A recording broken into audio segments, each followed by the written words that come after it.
அயோத்தி கூட ராமருக்கு நாடு கொடுக்கலைங்க, தமிழ்நாடு தான் கொடுத்துச்சுன்னாரு. என்னது தமிழ்நாடு கொடுத்துச்சா?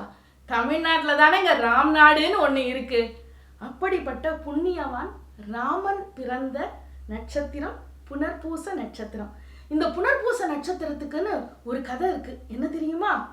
ஒரு முறை ராமகோன்கிற ஒருத்தன் மூங்கில் காடு வழியா தினமும் பாலை தூக்கிட்டு போவான். ஆனா எப்படிதான் பாலை தூக்கிட்டு போனாலும் மூங்கில் முளை தட்டி ஏதாவது ஒரு இடத்துல பாலை சிந்திடுவான். ஒவ்வொரு முறை போகும்போது மூங்கில் முளை தட்டி கொஞ்சமாவது பால் சிந்திட்டே இருந்தது. எவ்வளவுதான் தன்னை சுதாரிச்சுட்டு போனாலும் அந்த மூங்கில் முளை தடிக்க அவன் விழுந்து பால் சிதறிடும். இது தெரிஞ்சு நடக்குதா இல்ல எதேச்சியா நடக்குதா தெரியலையேன்னு ஒரே குழப்பமா இருந்தது அவனுக்கு. சரி, ஒரு நாள் நம்ம இது திட்டத்தோட போவோம் அப்படின்னு பால் குடத்தோட கையில ஒரு கோடாரியும் எடுத்துட்டு போனான். சரியா அந்த இடம் வந்ததும் பக்குவமா பால் குடத்தை கீழே வச்சுட்டு கோடாரியால அந்த மூங்கில் முளைய வெட்டின உடனே அதுல இருந்து செந்நீர் அப்படியே கொட்டிது. அதை பார்த்த உடனே அவனுக்கு கையெல்லாம் நடுக்கும். ஐயோ, செந்நீரா வருதேன்னு அந்த மூங்கில் முளைய பிடிச்சு இழுக்க போனா அந்த மூங்கில் முளை வரவே இல்லை. கொஞ்ச நேரத்திலேயே அது லிங்க ரூபமா மாறி காட்சி கொடுத்தது. அவ்வளவுதான், ராமகோனுக்கு வார்த்தையே வரல, விழுந்து வணங்கினா. இந்த செய்தி மாமன்னனுக்கு போச்சு. மாமன்னன் முதல் சாமானியர் வரை மூங்கிலில் முகிழ்த்த மகாதேவனை தரிசனம் பண்ணணும்னு வராங்க.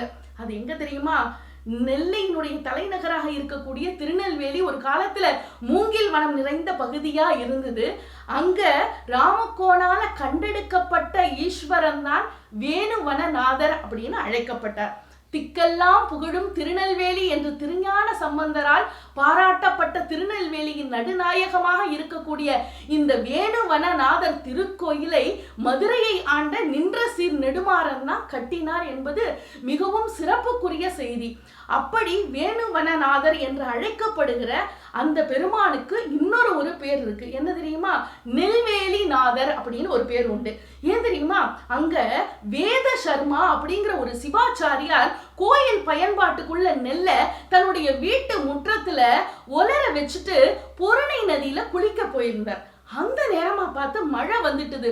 ஐயோ, இந்த மழையில நம்ம நெல்லெல்லாம் அடிச்சுட்டு போயிட்டா என்ன பண்றது? எம்பெருமானே நீதான் காப்பாத்தணும்னு சிவபெருமானை வேண்ட, சிவபெருமான் தன்னுடைய பக்தருக்காக என்ன பண்ணார் தெரியுமா?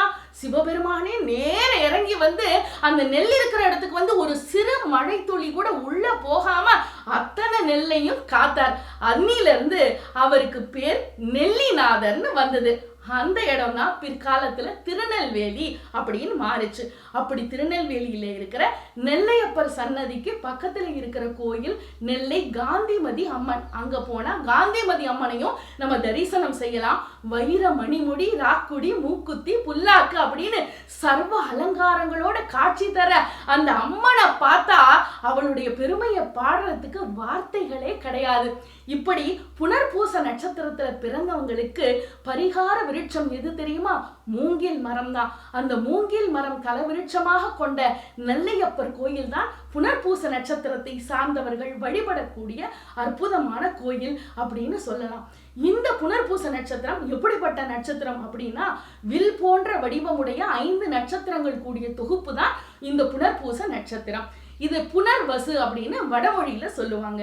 அதிதி என்ற பெண் வடிவம் உள்ள ரொம்ப அருமையான புனர்வசு தேவி என்கிற ஒரு தேவி தான் இந்த நட்சத்திரத்துக்கு அதி தேவதையா இருக்கா. மஞ்சள் நிற மேனியோட வலது கையில எப்படி பாருங்க, ஸ்ருக் ஸ்ருவம் என்கிற 2 கரண்டிகளை தாங்கி கொண்டு மேற்கரத்துல கமண்டலமும் அட்சயமாலையும் தாங்கி கொண்டு வரத ஹஸ்தமாக காட்சி தருகிறாள் இந்த அதிதி தேவி. இவ்வளவு சிறப்பு பெற்ற இந்த புனர்பூச நட்சத்திரத்தை சார்ந்தவர்கள் ஏன் மூங்கிலை தலவிருட்சமா கொண்ட கோயில போய் வணங்கணும் தெரியுமா? ஸ்ரீராமர் கையில வில்லு இருந்ததே, அது மூங்கிலான ஆன வில்லு. அதனால ஸ்ரீராமர் குறிகந்த நட்சத்திரம் இல்லையா?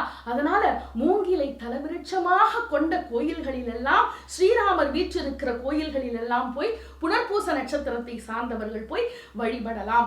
முப்பரம்பொருளுக்கு முதல்வர் என்று கம்பனால் பாராட்டப்பட்டவன் ராமன் மிகச்சிறந்த மகனாக, சகோதரனாக, உண்மையான நண்பனாக, உண்மையான கணவனாக, நடையில் நின்றுயர் நாயகன் என்று பாராட்டப்படும் ஒழுக்க சீலனாக வாழ்ந்த ஸ்ரீராமன் அவதரித்த நட்சத்திரம் இந்த புனர்பூச நட்சத்திரம்.